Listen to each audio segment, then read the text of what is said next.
How to delete your watch history on Instagram on Android.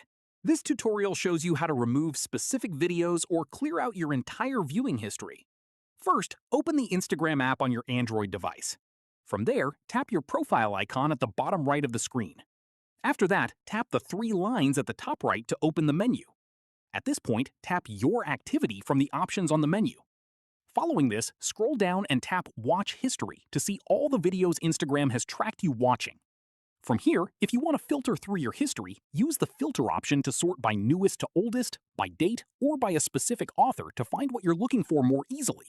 After that, tap Select at the top right of the screen. At this stage, tap on the videos you want to remove to select them. Following this, tap Remove at the bottom of the screen. Finally, tap Remove again on the confirmation prompt to delete the selected videos from your watch history. That's how you delete your watch history on Instagram on Android.